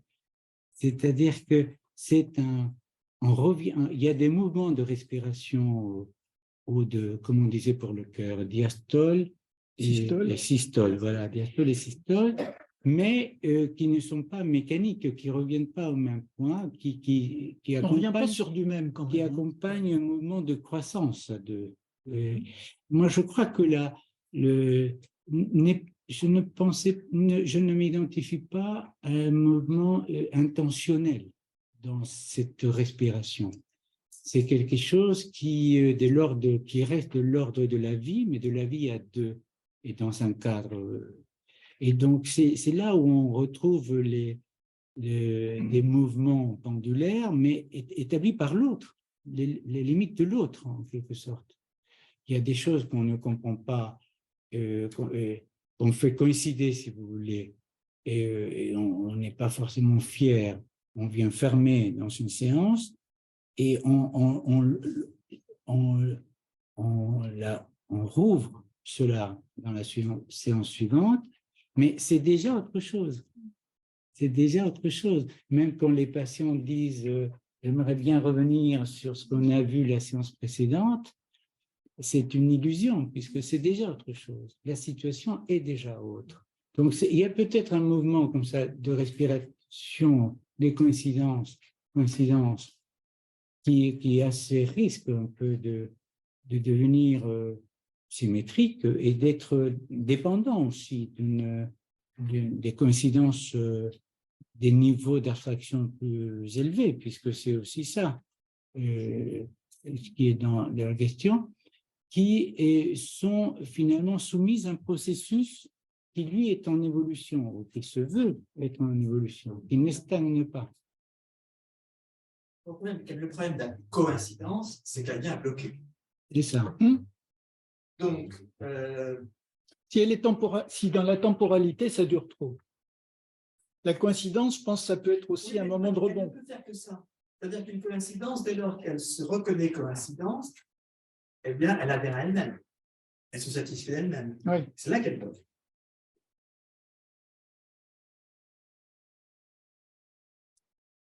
Mais je voudrais revenir un peu dans le même sens. Pardon, je pense que c'est pas un de vos collègues. Quand vous parlez de coïncidence et de décoïncidence, en disant ça va de l'un à l'autre, en fait, vous en parlez comme de deux étapes. Alors, il y a l'état de coïncidence, mais je trouve que justement la décoïncidence, c'est le contraire d'un état.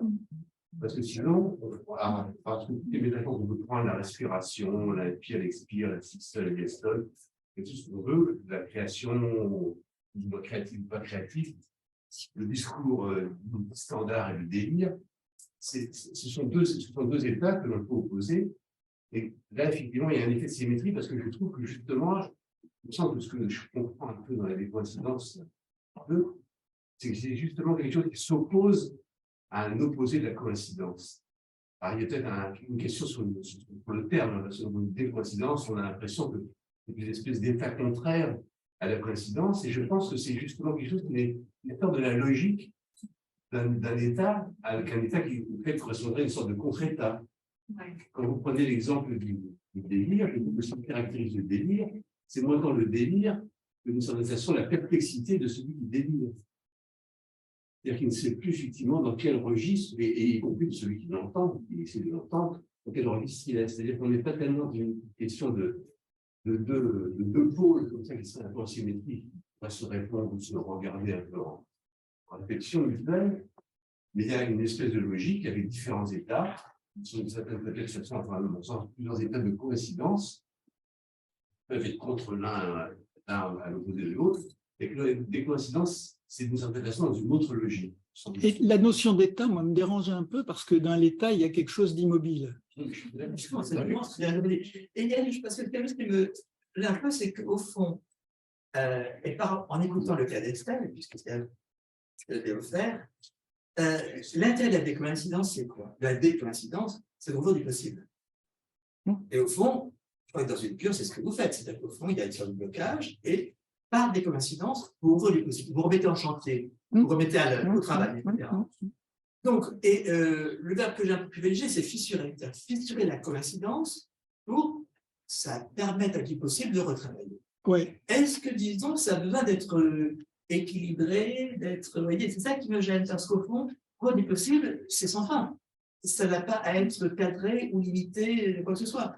Et si on pense qu'au fond, l'intérêt de la décoïncidence, c'est une repossibilisation, pourquoi voudrait-on, si vous voulez, l'équilibrer par autre chose? Parce que, et la coïncidence, justement, elle possibilise. Elle bloque, elle ferme. Vous voyez. Donc, est-ce que vous n'êtes pas, et le cas que vous avez évoqué, est-ce que ce n'est pas seulement que se fissure un blocage qui remet en chantier, qui roule du possible et acquis? Bon, très bien.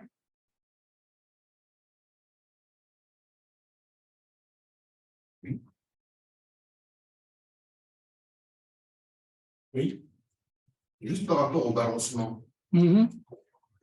Donc on imagine la figure du pendule. L'alternance, la dipolarité, etc. Maintenant, si on change le dispositif, on garde toujours le balancement, mais on met deux bras. Et à ce moment-là, ça résout le problème de la symétrie. Ce qui sait, tout le monde sait qu'un pendule à deux bras, la figure donnée, c'est jamais le même, c'est le carreau. C'est une figure justement de pelote. On ne repasse jamais pour sa forme. Donc on garde du pendule avec ce mouvement de va-et-vient, mais en même temps, le dispositif change, il est plus sophistiqué. Et au lieu de mettre un bras, on rajoute un second bras, et à ce moment-là, ça lui donne une figure un peu plus complexe, mais qui garde l'idée qui est intéressante, hein, l'idée du balancement. Oui. Mais cette idée, je n'aime pas. Est-ce qu'on peut imaginer la décoïncidence sans coïncidence? Pardon? Est-ce qu'on peut imaginer la décoïncidence sans coïncidence? Elle défait la décoïncidence. Elle part d'une coïncidence. Elle part d'un blocage. Et je pense ce qui m'intéresse, c'est qu'elle n'est pas originaire. Elle n'est pas, elle est la première. Elle vient défaire quelque chose qui s'est bloqué. Donc, elle vient après. Il n'y a pas de scène originaire avec elle. C'est justement, c'est qu'au fond, c'est une façon de détecter ce qui se bloque et donc d'introduire le couteau pour le fissurer et remettre en chantier. Et donc, cette remise en chantier, cette ouverture possible, elle ne cesse de se renouveler, j'imagine. C'est réengager tout le temps, c'est ça qui fait respirer. C'est plus de réengager sans s'arrêter cette décoïncidence. C'est ça, à mon sens, qui fait respirer, plutôt qu'une alternance. Parce qu'au fond, c'est pas diastole-systole, c'est que dès lors qu'il y a blocage, eh bien, il faut travailler ce blocage pour, disons, revenir la balle. Oui, tout à fait. Mais ça, c'est ce qu'on vit, effectivement. Quand on sent que ça bloque, j'aime bien l'idée de fissurer. Moi, ça me plaît bien, la fissuration. Ouais. Fissurer quand ça fige. Hein. Il y a quelque chose là qui ne va plus. Pour moi, c'est le terme décisif. Fissurer, ce n'est pas un terme anecdotique, c'est, disons, le terme opératoire. Oui. Pour dire, au fond, quelle est ma marge d'intervention?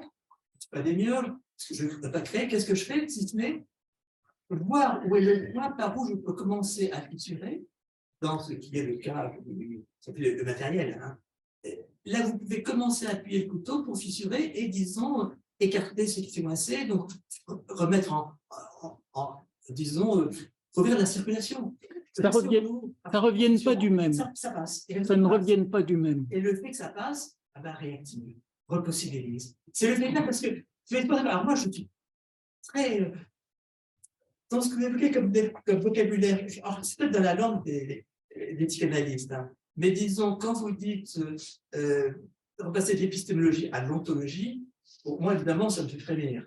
Parce que remettre de l'être là-dedans, alors que justement, la fissure, rouvrir de l'écart, c'est laisser passer, inviter à la circulation, repossibiliser, ça ne se situe absolument pas dans le langage de l'ontologie. Mais ce que je veux dire, parce que non, pour moi, ça tient un peu au fait qu'on, là, on sort du vocabulaire de l'être. Les termes de l'être ne sont plus adéquats, et donc il s'agit de faire apparaître quelque chose, que vous appelez dynamisme, au départ. Oui, processus, tout ce qu'on veut qu'il y ait du passage. Et il me semble que si on parle de blocage d'un côté, l'autre côté, c'est qu'il y ait de nouveau du passage, qu'il y ait de nouveau quelque chose qui. Ça va au sens où ça va, c'est-à-dire que ça, quelque chose se réactive et qui n'a pas besoin de. Justement, si on dit ça va, c'est pas de causalité, il n'y a pas de. Et donc, ontologie me gêne. Mais je pense que quand Ogden dit ça, c'est vraiment par rapport à un passé de la psychanalyse aussi. Hein, c'est pour faire changer un peu le paradigme. C'est-à-dire qu'on ne soit pas dans une vision toujours interprétative des choses. Hein, c'est-à-dire que ça revient cette idée d'être avec l'autre, hein, dans une intersubjectivité. Qu'est-ce que l'ontologie apporte pour éclairer ça, franchement? C'est plutôt une formule, je pense, effectivement. Ouais, sur le plan du fond, on n'en doute pas grand-chose. Mais ça remet un blocage là. Parce qu'on reprend une case toute faite, la plus faite de toutes d'ailleurs, c'est l'ontologie, c'est la case par excellence où tout. Alors opposer épistémologie et ontologie, sortir d'épistémologie pour tomber dans l'ontologie, c'est voilà. Pas sûr qu'on ait gagné grand-chose au passage. Oui. J'avais une question. J'avais une question en lien avec celle-ci parce que c'est vrai que moi aussi l'ontologie, ça m'a fait sursauter. Un petit peu plus fort, c'est l'autre. Bon, je vais parler fort alors. Donc l'ontologie aussi m'a fait sursauter parce qu'il me semble que en fait, la psychanalyse, une de ses originalités, c'est de s'être écarté de l'ontologie assez tôt. Oui, non, je comprends. Et ça m'amène en fait à la question de la façon dont s'écrit la psychanalyse et du rapport qu'entretient l'écriture psychanalytique avec l'écriture scientifique.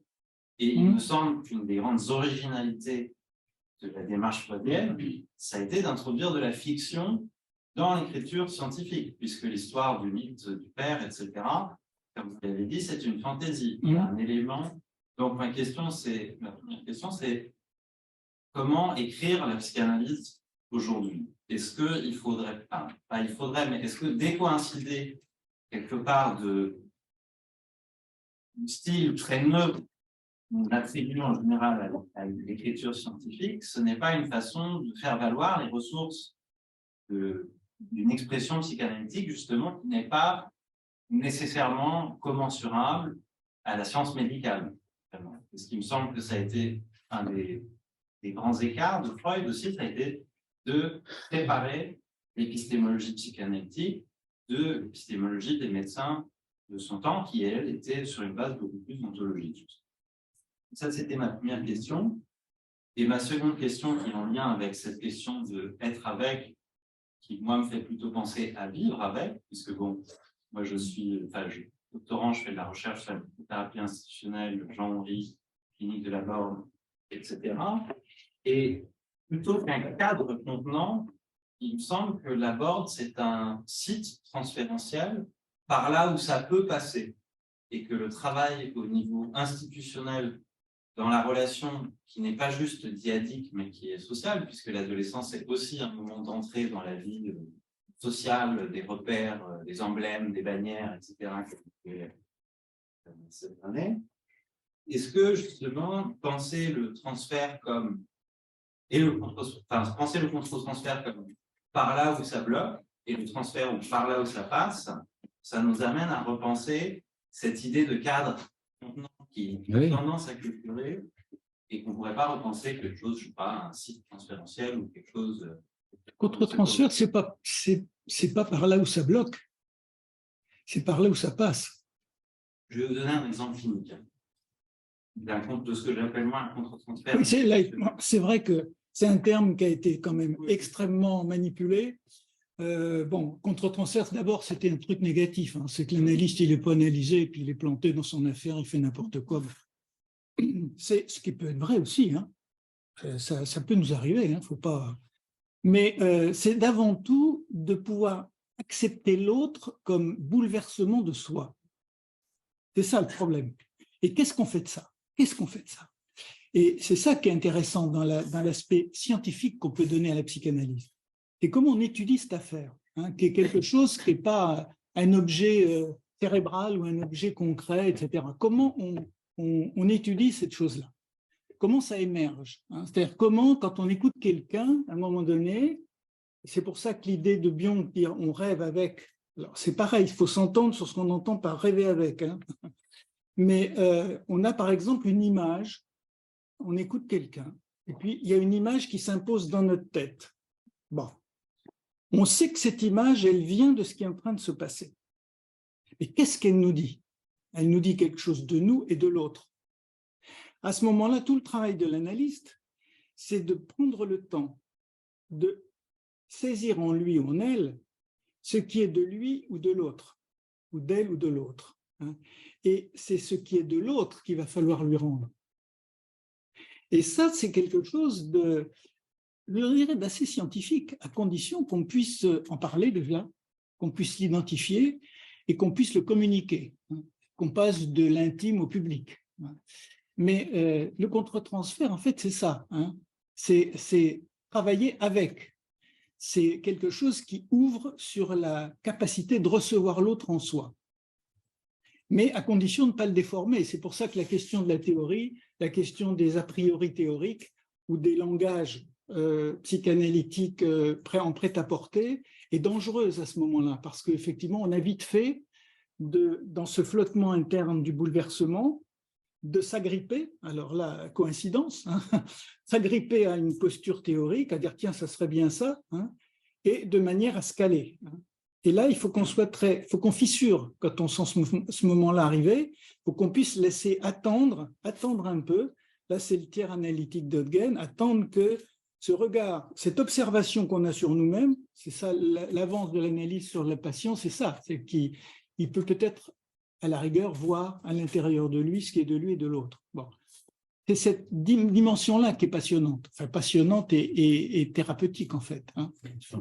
Transformatrice, c'est ça. Hein. Donc le contre-transfert, c'est ça. Hein. C'est quelque chose de... C'est-à-dire que l'analyse a été par les projections du patient, décoïncidée à l'intérieur de lui-même. Exactement. Il s'agit pour lui de tolérer cette décoïncidence-là et d'en produire, d'en créer quelque chose. C'est peut-être ce qui nous faisait revenir à l'idée de la symétrie. Hein, c'est que on a effectivement. Ça se joue à deux.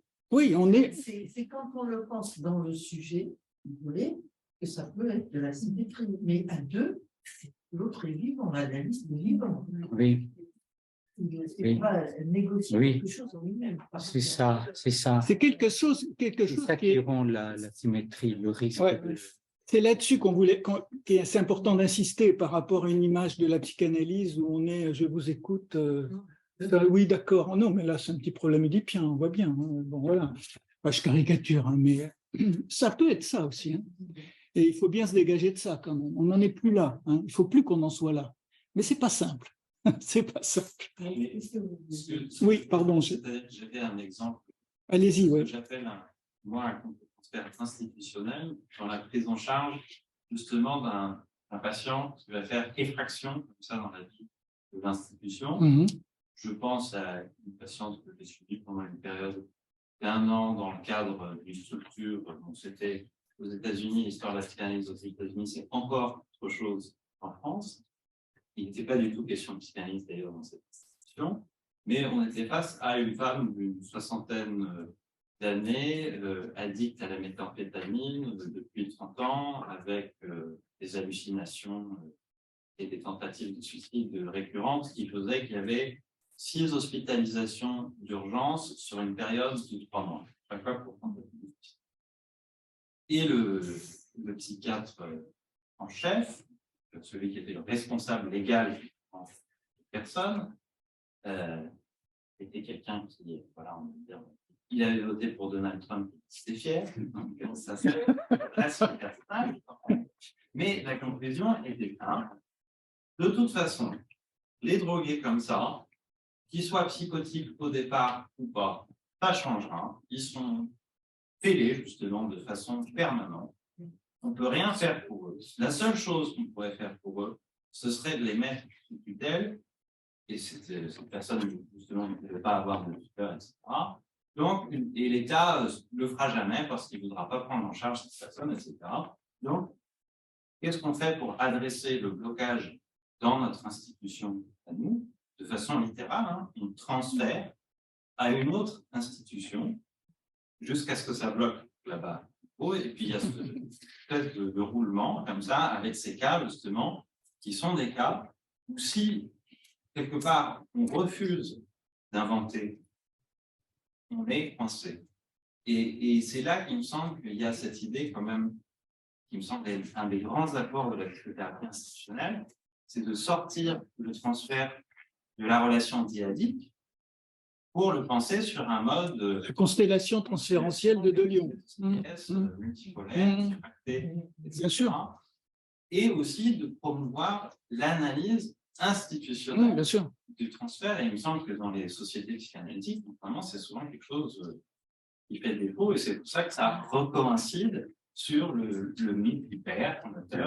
Oui, tout à fait. Je suis assez d'accord. Oui, oui. Oui, je vais vous poser une question. Vous avez, en ouverture, parlé de, vous rappelez, la scientificité, l'importance de références scientifiques. On peut se demander si ce n'est pas quelque chose de très coïncident.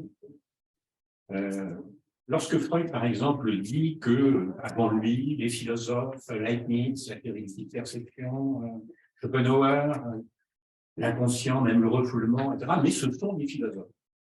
Et donc, ce geste de partage entre ce sont des philosophes, et moi, je suis un homme de science, surtout pas un philosophe, je suis un homme de science, c'est quelque chose, au fond, de plus coïncident que de décoïncident. D'ailleurs, ça va conduire aussi à cette position du père fondateur dont vous parlez.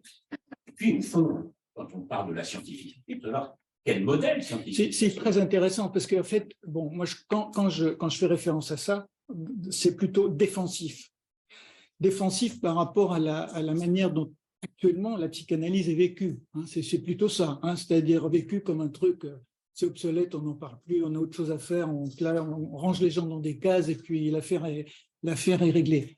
Donc, c'est redonner une certaine, dans une acculturation, on va dire, et là il y a coïncidence. Hein, parce que la science, je dirais, dans son aspect noble, à savoir expérience, hypothèse, expérience, vérification, la science avec le doute, hein, pas la science technologique et toute puissante. Hein. Vous allez avoir Popper qui va vous objecter qu'il n'y a pas de réfutabilité, etc.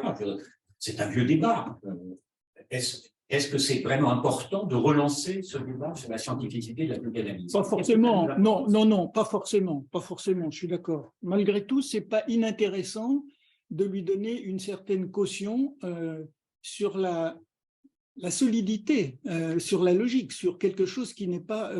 parce qu'on a tendance quand même à nous mettre du côté d'un certain ésotérisme, quelque chose d'un petit peu… bon, voilà, ouais, ça va bien, la parlotte, etc. Alors que… Il n'y a pas de science pour s'opposer à l'ésotérisme. Oui, oui. Par rapport à ça, dans mon rapport à quand je dis Freud, je vois deux versants.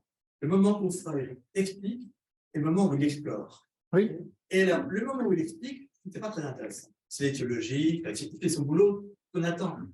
Et il me semble que Freud, il y a un point toujours entre ces deux possibilités, expliquer, donc, remettre dans une rationalité et qui tient coïncidence. C'est peut-être nécessaire aussi une pédagogie. Mais ce qui m'intéresse, c'est Freud quand il explore. C'est-à-dire qu'il est dans la découverte et qu'il se laisse aller comme dans le principe de plaisir, des textes qui sont vraiment aporétiques, qui sont sans solution. Et là, il est vraiment à l'œuvre et il ne cesse de remettre en chantier son travail. Donc, expliquant, explorant, je trouve que c'est comme ça. Et il y fonce, Freud. Il est des deux côtés. Je préfère quand il explore. Le drame de la psychanalyse, ça serait d'expliquer. Hein. Faut surtout pas qu'on explique. La psychanalyse qui explique, ça sans intérêt. On s'expliquait quand il dit la psychanalyse ne l'apprend que. Cet énoncé, moi je le crains comme c'est en Freud, c'est comme j'entendais en Chine, le président Mao ne l'apprend que. Excellent. Oui, c'est ça. Ça, c'est… Oui. Oui, Monsef Mejouni a écrit une question. Voilà, comme c'est plus simple si je le lis. En plus, je suis proche. Est-ce qu'on peut dire, mais c'est pas vraiment dans la psychanalyse, je pense que c'est de façon plus. Est-ce qu'on peut dire il n'y a pas de décoïncidence sans coïncidence, ni de coïncidence sans décoïncidence, ce qui rejoint un peu le climat du point de vue posé il y a 10 minutes. Du coup, voilà. Bien sûr, c'était notre débat un petit peu. Je pense que les deux peuvent passer vrai, puisqu'il n'y a de décoïncidence que par rapport à une coïncidence. Mais l'idée du déséquilibre que vous pointez là, c'est ça qui est intéressant. C'est-à-dire qu'on ne retombe jamais sur le même, que ça se fissure toujours. Ça se refissure toujours et qu'on redécouvre à nouveau quelque chose. C'est le processus aussi, hein. C'est l'idée du processus. Hein. C'est-à-dire qu'on ne revienne jamais sur du même. Parce que là, c'est effectivement à ce moment-là, on est dans une symétrie statique. Il y a revenir sur du même. Bon, on sait que ce n'est pas bon. Et puis, autre chose qui est repossibiliser. C'est-à-dire ouvrir des possibles. Et les possibles, c'est pas, il n'y a plus de rapport au même dans les possibles. Ce sont des possibles, quelque chose qui, justement, ce n'est pas des fins, ce n'est pas des modifications, c'est que quelque chose s'ouvre à nouveau qu'on ne connaît pas, qu'on ne conçoit pas, donc qui n'est pas cadré, et qui est. C'est ça qui fait que c'est possible. Et c'est vrai que les ressources. C'est la capacité négative de Bion, c'est ça. Hein. C'est-à-dire que à chaque séance, on ne sait pas ce qui va se passer. On ne sait pas ce qui va se passer. Et il se passe des fois des choses qui nous dérangent énormément parce qu'on ne s'y attendait pas. Hein. On ne comprend rien, on est mal, on a envie de mettre le patient dehors parce qu'il nous agace et qu'on se dit, bon, mais ça ne doit pas être pour rien qu'il m'agace ou alors il m'endort. Donc voilà, on n'a pas prévu que ça allait se passer, ça. Mais ça nous décoïncide de l'intérieur. Hein. Mais la fameuse respiration coïncidence et décoïncidence, je ne l'entendais pas, même quand tu en parlais, comme une stratégie, comme une espèce d'intention et de démarche. On va décoïncider un petit peu pour coïncider, une marche à deux, comme ça, et symétrique dans ce sens. Mais comme quelque chose, justement, qui va forcément se représenter. En fait, l'idée que je me fais, c'est que la coïncidence est une tendance naturelle, alors que la décoïncidence exige un travail. Elle est héroïque. Pardon ? Elle est héroïque. Oui, absolument. Et donc, c'est quand en clinique, on sait de manière très riche en ce qui me concerne, vraiment stimulante, la lecture de vos livres m'a vraiment beaucoup intéressé par rapport dans la clinique, c'est que la coïncidence, elle est une tendance. Elle est une tendance dans l'esprit des deux protagonistes, hein, mais une tendance naturelle, voire même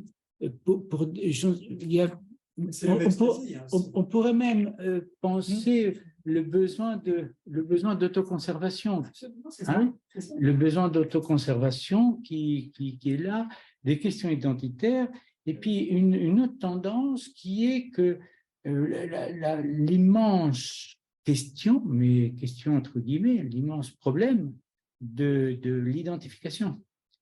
C'est non seulement s'identifier, mais identifier, qui est une pièce très importante du processus thérapeutique. Et alors, un des problèmes de l'identification, c'est qu'on prend la partie pour le tout.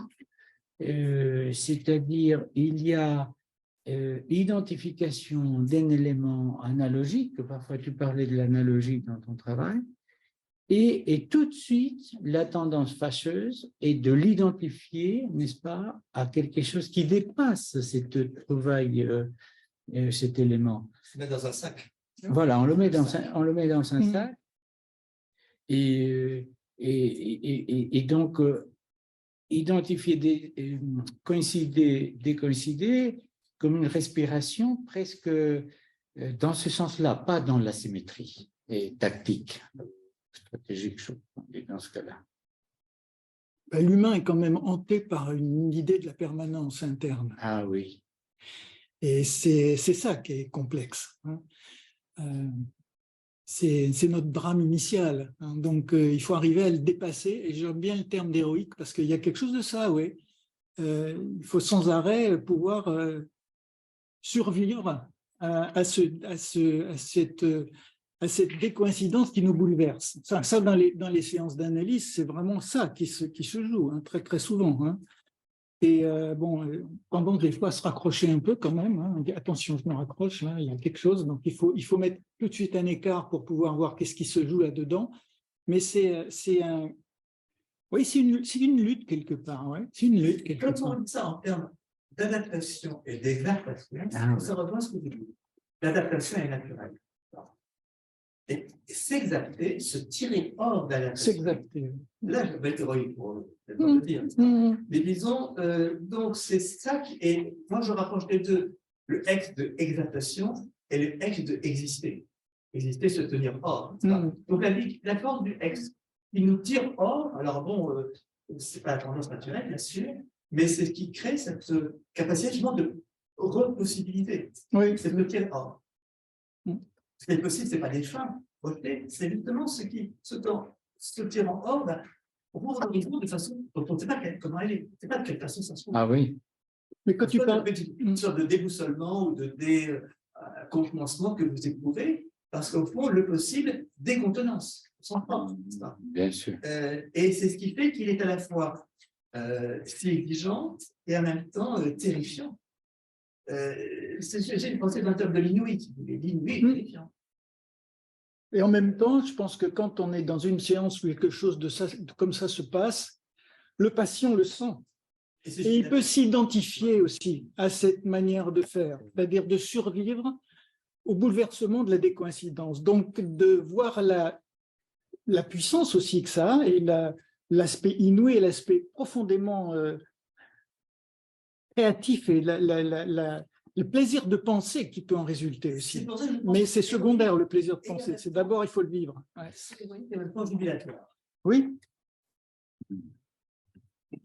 Et ça, je pense... Oui, pardon. Vous posiez la question de la coïncidence naturelle, la décoïncidence. C'est aussi, c'est pas un acte volontaire, la décoïncidence. Mais c'est ironique, mais c'est poussé par quelque chose. Vivre. C'est-à-dire vivre le possible. C'est-à-dire l'attrait du possible, de la repossibilisation. Donc une attirance, je pense, une attirance, pas pour autant attirer, mais une attirance à repossibilité, parce qu'au fond, c'est le survivre, le fait que. Alors, bon, moi j'étais très à mettre dans le terme de naturel, pas naturel, je pense qu'il y a une inclination à la coïncidence, la société coïncidente même, et il y a, disons, non pas d'une forte volonté, mais quelque chose de l'ordre du risque, une fascination du risque à décoïncider. Et disons, à ne pas rester dans le blocage de quelque chose qui n'est plus possible, qui est une ornière. Ça, c'est ça. On entend quelque chose du plaisir, de la jubilation, de quelque chose qui est. Pour la jubilation, Merci pour ça, mais oui. je ne sais pas. Mais la jubilation ne peut pas être jubilation, c'est une sorte d'excès, de surgissement, l'horizon inouï. Ce n'est pas du plaisir. Le plaisir, bien sûr, c'est la tendance, c'est la satisfaction. Ce n'est pas dans la satisfaction. Non, c'est l'ordre de la sortie du mouvement. C'est l'ordre de l'émergence. De l'émergence et pas, disons, et le possible, c'est aussi ça, c'est l'émergence. L'émergence n'est pas cadrée. C'est ça qui me paraît. L'émergence, c'est effectivement quelque chose qui est essentiel dans notre travail, ça. Essentiel, que quelque chose émerge, une co-créativité.